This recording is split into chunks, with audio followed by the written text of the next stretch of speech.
ఉన్నది. ఎప్పుడైనా వచ్చి చూస్తే తెలుస్తుంది ఈ రేవంత్ రెడ్డి గారికి. కానీ తెలియకుండా ఇష్టం వచ్చినట్టు కేసీఆర్ గారిని బదనాం చేయాలని ఇవాళ కేసీఆర్ గారి మీద అనేక రకాలైన ఇక్కడ కేజీ చీరలు కొంటే అర కేజీ చీరలు ఫ్రీ అంట. మంగయ్య షాపింగ్ మాల్, కేజీల్లో సేల్, టన్నుల్లో ఆనందం.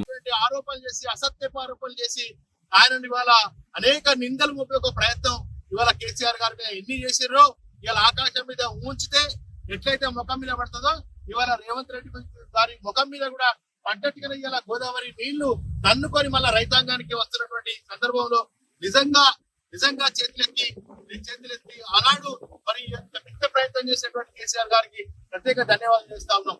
మరి ఇవాళ నాగేశ్వరరావు ఏమో నీళ్లు రావు, వరి మాత్రం వేయద్దు, దమన వర్షాల మీద ఆధారపడి వర్షాలు బాగుపడ్డాయని మీరు తప్పిపోయి మరి వరి గిట వేస్తే మరి నీళ్ళు ఇచ్చే పరిస్థితి ఉండదు అనేది ఇలా తుమ్మల నాగేశ్వరరావు అంటారు. అంతేకాకుండా ఉత్తమ్ కుమార్ రెడ్డి ఏం చెప్తాడు, ఎన్డీఎస్ఏ రిపోర్ట్ రావాలి, ఎన్డీఎస్సీకి మళ్ళీ లేఖ రాయండి, మరి ఎన్డీఎస్ఏ రిపోర్ట్ వస్తేనే నీళ్లు విడుదల చేసే అవకాశం ఉంటదని ఉత్తమ్ కుమార్ రెడ్డి మాట్లాడతాడు.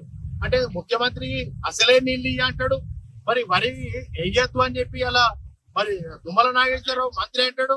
ఇవాళ ఎన్డీఎస్ఏ రిపోర్ట్ వస్తేనే మరి నీళ్లు ఇచ్చే అవకాశం ఉంటదని ఉత్తమ్ అంటే మా ముఖ్యమంత్రిది ఒక మాట, మరి వ్యవసాయ శాఖ మంత్రిది ఒక మాట, మరి అదే విధంగా నీళ్ళ శాఖ మంత్రిది ఒక మాట. మరి ఎవరి మాట ప్రజలు ఇక్కడ తెలంగాణ రైతాంగం నమ్మాల్సినటువంటి పరిస్థితి ఉందో. ఎన్డీఎస్ఏ ఒకటే చెప్పింది, ఎన్డీఎస్ఏ మీద నెపం పెట్టి తెలంగాణ రైతాంగాన్ని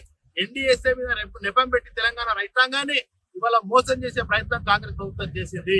ఎన్డీఎస్ఏ ఏం చెప్పింది, బారాజులదే మాదే బాధ్యత, కేవలం బారాజుల బాధ్యత మాది మాత్రమే, కానీ ఇవాళ ప్రాజెక్టులు నడుపుకునేటువంటి బాధ్యత, నీళ్ళు ఇచ్చే బాధ్యత ప్రభుత్వం, ఆ రాష్ట్ర ప్రభుత్వం బాధ్యత ఉంటుందని ఎన్డీఎస్ఏ పూర్తి రిపోర్ట్ ఇచ్చింది. ఇవాళ ఎన్డీఎస్ఏ రిపోర్ట్ ఇచ్చిన తర్వాత కూడా కళ్ళు తెరవని మరి దత్తమ్మ ప్రభుత్వం, ఇలా రైతు వ్యతిరేక ప్రభుత్వం ఇలా ఈ తెలంగాణ రాష్ట్రంలో నడుస్తున్న నేపథ్యంలో మేము ఎప్పుడే చెప్తా ఉన్నాం, ఎట్టి పరిస్థితుల్లో ఎలినియో లాంటి కరువు వస్తే ఇలా ఒక్కరోజు వర్షం పడ్డదని కాదు, ఇలా ఒక్కరోజు వర్షం పడ్డది కాదు, ఆడ కన్నెపల్లి పంపులను విడుదల చేస్తే 360 ఎప్పుడైనా మనం నీళ్ళు ఇచ్చే అవకాశం ఉన్నది. ఆడ కుండ బిందెల నీళ్లు ఉన్నట్టు ఎప్పుడు మనం గ్లాస్ నింపుకొని మరి వీళ్ళకి ఇచ్చినట్టుగా మనం ఇచ్చే అవకాశం ఉన్నా కూడా ఇవ్వకుండా ఇన్ని రోజులు మరి రైతాంగాన్ని ఇబ్బంది పెట్టినటువంటి పరిస్థితి జరిగింది. అంతేకాకుండా నారుమడులు ఎండిపోయినాయి. ఇవాళ నారులు ఎప్పుడు వేసుకుంటారు, ఇలా జూలై మరి 29 తారీఖు వచ్చినాం, ఇవాళ ఇప్పటికీ నాట్లేసే పరిస్థితి రాలేదు. కనుక వెంటనే ఇదే కంటిన్యూషన్ చేయాలి.